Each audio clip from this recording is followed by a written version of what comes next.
Bonjour à tous.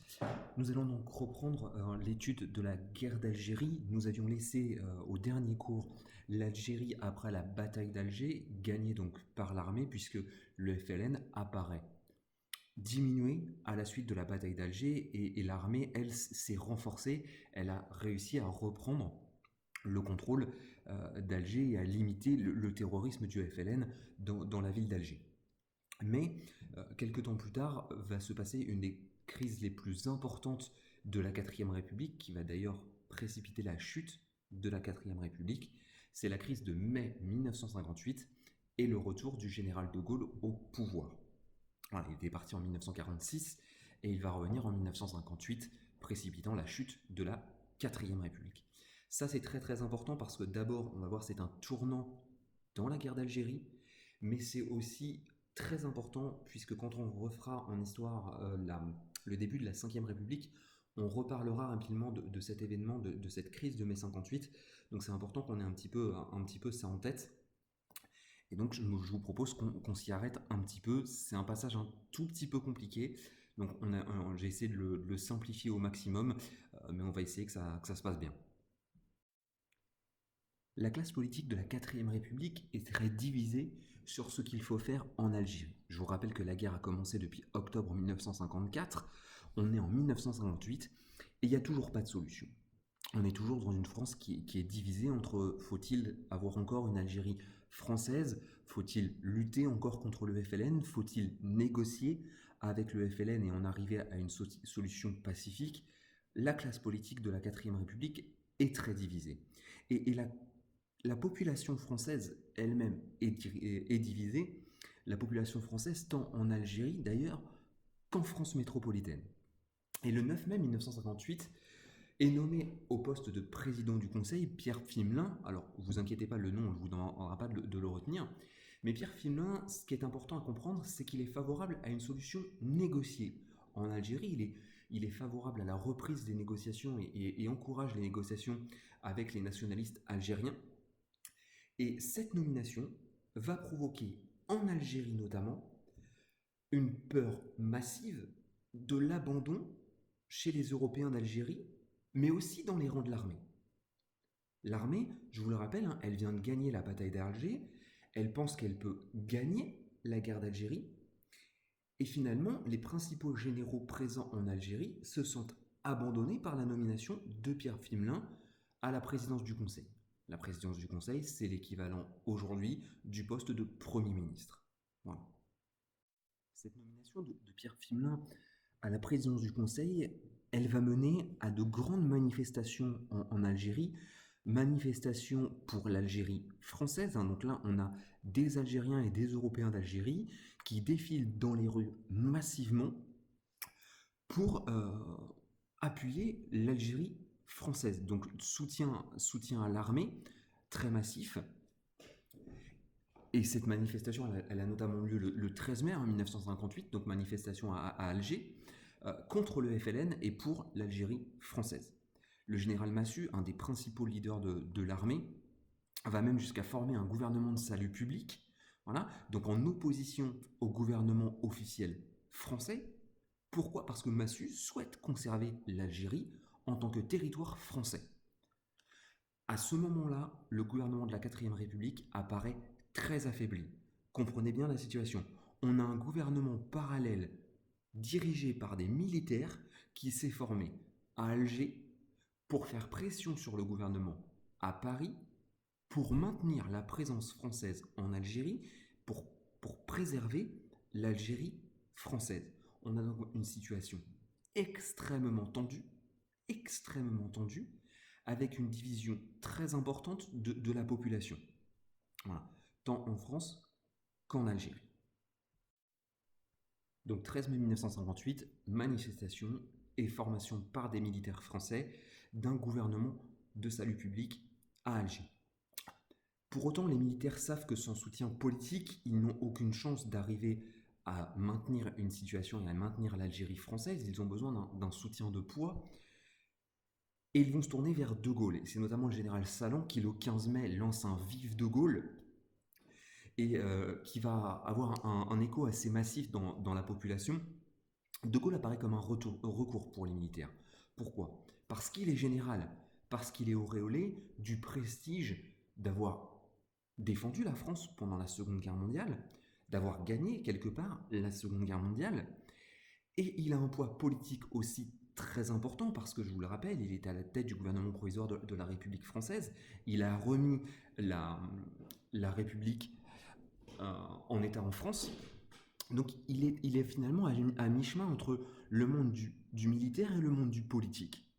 Et puis pour les Français, ça reste ce grand leader, ce leader charismatique qui leur ont permis de résister, de gagner et de redevenir une puissance après la Seconde Guerre mondiale.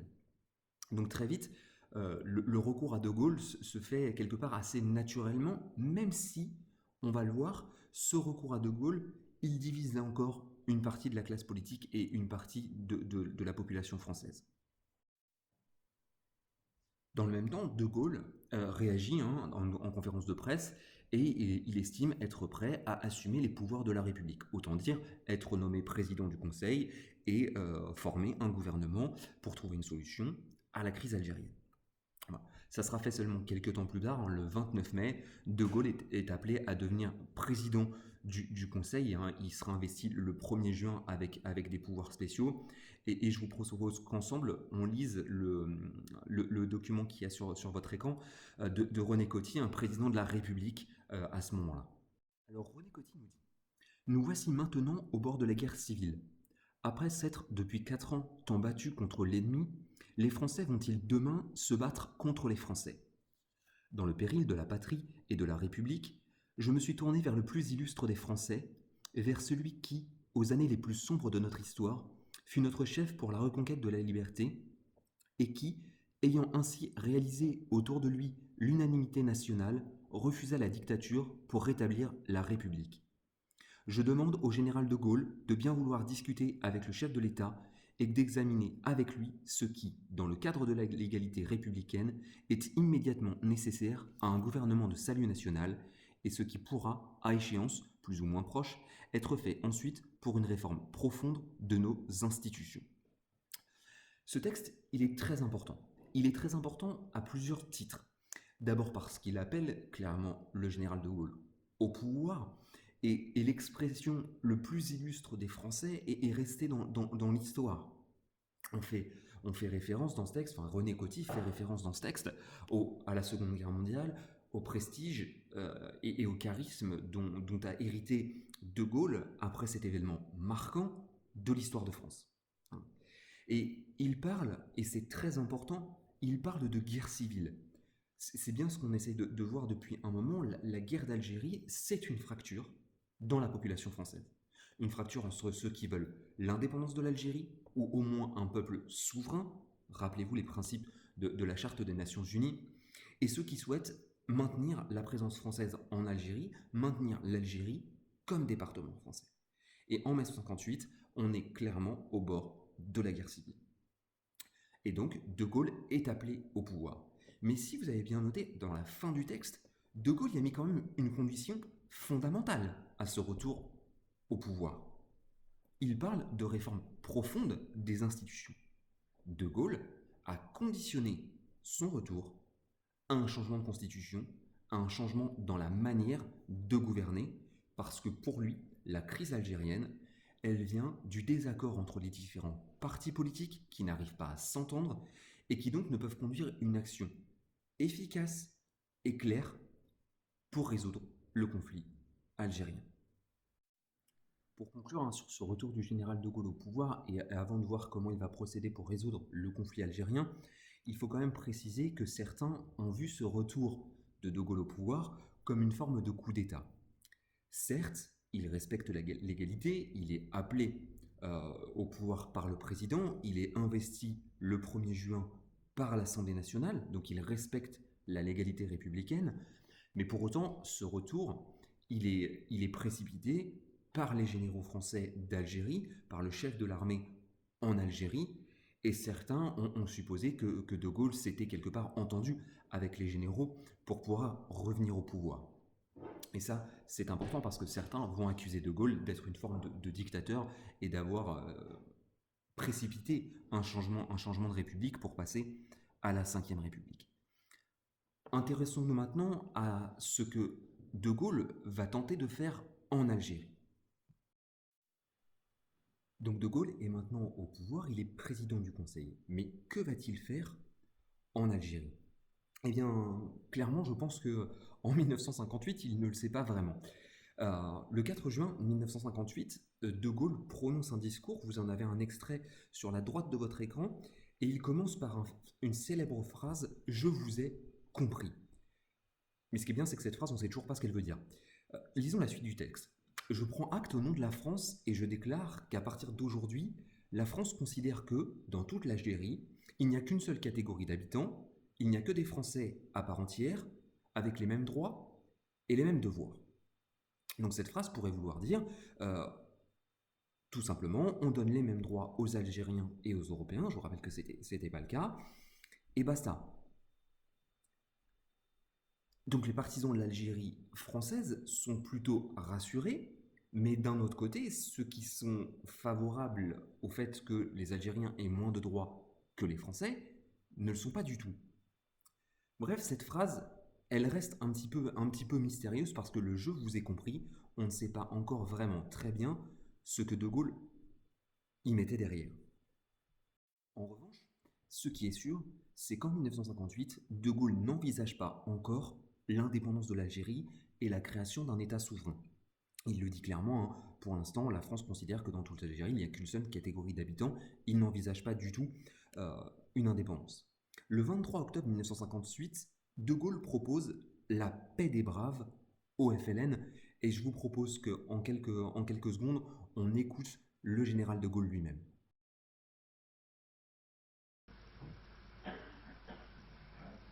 Et cependant, je dis sans embarras que pour la plupart d'entre eux, les hommes de l'insurrection ont combattu courageusement.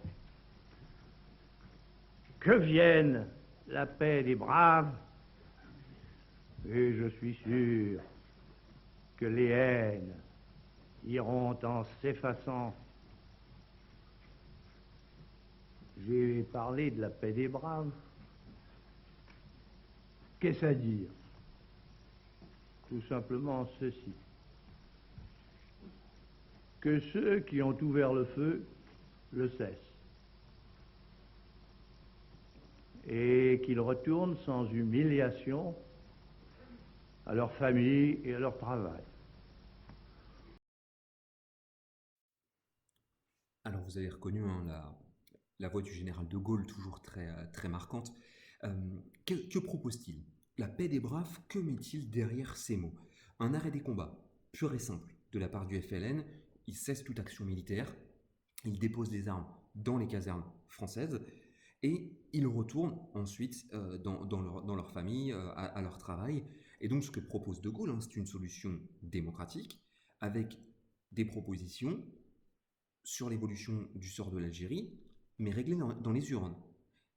Et potentiellement en prenant l'avis des Français de métropole et des Européens d'Algérie et des Algériens eux-mêmes. Or, le FLN sait très bien qu'avec une solution de ce type-là, il n'est pas du tout sûr d'avoir la majorité des suffrages et que son projet politique puisse exister. Donc le FLN va refuser cette proposition de De Gaulle. La paix des braves n'aura strictement aucun effet. Une nouvelle étape est franchie en septembre 1959. De Gaulle, dans un discours, reconnaît le droit des Algériens à l'autodétermination. Je vous ai remis d'ailleurs un extrait de ce discours-là à droite de l'écran et on va le lire. Grâce au progrès de la pacification et au progrès démocratique, je m'engage à demander aux Algériens ce qu'ils veulent être en définitive. Ou bien la sécession, où certains croient trouver l'indépendance, ou bien la francisation complète, ou bien le gouvernement des Algériens, par les Algériens, appuyé sur l'aide de la France et en union étroite avec elle. Donc on le voit, hein, en 1959, on a encore trois situations possibles. Alors déjà, avant même d'évoquer ces trois choix possibles pour les Algériens, revenons sur les progrès de la pacification et du progrès démocratique. Progrès de la pacification parce que l'armée contrôle mieux les territoires, et progrès démocratique parce que depuis la fin de 1958, les Algériens ont enfin le droit de vote comme les Français. De Gaulle leur proposant trois voies différentes, et en réalité, en 1961 sera organisé un référendum sur l'autodétermination des Algériens, et ce sont l'intégralité des Français qui voteront, y compris les Français de métropole. Mais jusque-là, trois cas possibles pour l'autodétermination des Algériens. La cessation complète, c'est-à-dire on arrête totalement euh, tout contact avec la France, l'Algérie devient un État indépendant, et c'est fini. Ou bien la francisation complète, donc on reste dans l'Algérie française et on accorde les mêmes droits, les mêmes devoirs aux Algériens et aux Français. Ou bien, troisième voie, gouvernement des Algériens par les Algériens, donc une évolution des institutions et de l'organisation politique de l'Algérie, mais avec une étroite collaboration de la France. Voilà, c'est la voie qu'aurait préféré De Gaulle au moment où il prononce ce discours en 1959, mais on verra que ça va être un petit peu différent de ce qu'il va penser. Donc le 8 janvier 1961 a lieu un référendum sur l'autodétermination des Algériens. Les Français et les Algériens donc sont plutôt favorables à l'autodétermination. Reste à en définir les cadres et les moyens finalement d'arriver à cette autodétermination. Et on va voir que pour autant c'est pas si facile que ça, puisque le 22 avril 1961, tentative de putsch des anciens généraux Salan, Chal, Jouot et Zeller, c'est-à-dire qu'en Algérie, des militaires s'insurgent et décident de tenter de créer un gouvernement en Algérie autonome de celui de l'État français. Donc la séparation est encore très marquée entre les partisans d'une Algérie française et les partisans de l'autodétermination des Algériens. Donc ce putsch manqué marque quand même la mise à l'écart des partisans les plus durs de l'Algérie française, même si, il faut le noter, hein, est fondée ce qu'on appelle l'organisation de l'armée secrète, l'OAS, qui est partisante de maintenir l'Algérie française. C'est un groupe terroriste, hein, qui va employer massivement la violence, tant en Algérie qu'en France. Et il faut le noter. Je vous propose qu'on lise rapidement le petit document. On va juste en lire quelques extraits. Donc, juillet 1961, l'OAS a commencé par nous assommer chaque soir en tapant sur des casseroles, Puis l'OAS s'est mise à semer du plastique un peu partout, donc des attentats. Hein. Du plastique, c'est de l'explosif, clairement. Et pour terminer, février 1962, maintenant l'OAS ne prévient plus personne, elle abat à voiture, à moto, à la grenade, à la rafale, à l'arme blanche. Donc là, on est sur le sol algérien. Mais ce qu'il faut savoir, c'est que l'OAS a même essayé d'attenter à la vie de Charles de Gaulle. C'est l'attentat du petit Clamart qui aura lieu en 1962. Donc on a un groupe terroriste extrêmement violent, favorable à l'Algérie française.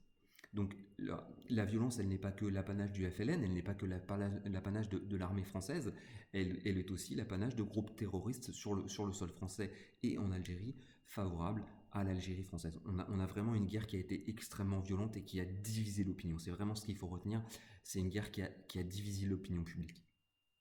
Bon, pour autant, après 1961, les négociations avec le FLN se poursuivent et De Gaulle va se rendre compte que la seule solution, c'est finalement l'indépendance. La population française ne supporte plus les combats, ne supporte plus cette violence, que ce soit celle du FLN, que ce soit celle de l'OAS.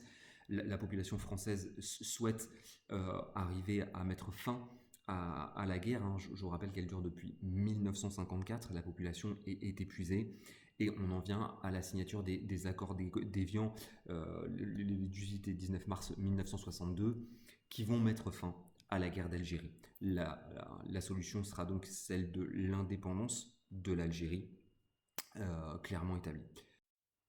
Donc, je vous propose de lire les accords d'Évian. Donc, à l'issue d'un conflit qui a fait 500 000 morts, aussi bien du côté algérien que français, un accord est négocié entre le gouvernement français et le FLN. Les pourparlers qui ont eu lieu à Évian du 7 mars au 18 mars 1962 entre le gouvernement de la République et le FLN ont abouti à la conclusion suivante. Un cessez-le-feu est conclu, il sera mis fin aux opérations militaires et à la lutte armée sur l'ensemble du territoire algérien le 19 mars 1962 à 12 heures. Les garanties relatives à la mise en œuvre de l'autodétermination et l'organisation des pouvoirs publics en Algérie pendant la période transitoire ont été définies d'un commun accord. La formation d'un État indépendant et souverain paraissant conforme aux réalités algériennes et, dans ces conditions, la coopération de la France et de l'Algérie répondant aux intérêts des deux pays. Le gouvernement français estime avec le FLN que la solution de l'indépendance de l'Algérie en coopération avec la France est celle qui correspond à cette situation. Le gouvernement et le FLN ont donc défini d'un commun accord cette solution. Extrait donc des accords d'Évian du 18 mars 62, entré en application le 19. Ce texte met donc fin à la guerre d'Algérie. Une solution a été trouvée, c'est celle de l'indépendance. Le FLN sort donc grand vainqueur de la guerre, mais De Gaulle, lui, a réussi à mettre fin au conflit politique lié à la guerre d'Algérie. Voilà. Un vote sera organisé le 1er juillet 1962, par lequel les Algériens approuvent majoritairement l'indépendance. Bon, on verra que les premières élections du FLN, les résultats sont à prendre avec quelques petites pincettes, pour faire simple. Mais en tout état de cause, le conflit est terminé et le FLN arrive au pouvoir en Algérie.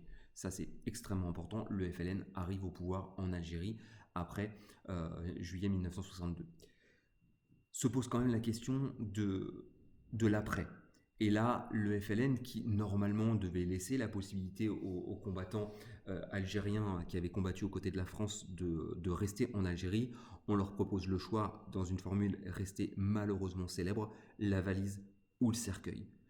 Clairement, on va demander aux Européens et à une grande partie des combattants qui ont combattu aux côtés de la France de quitter le territoire. C'est extraordinairement important et massif, puisque on les menace clairement de mort.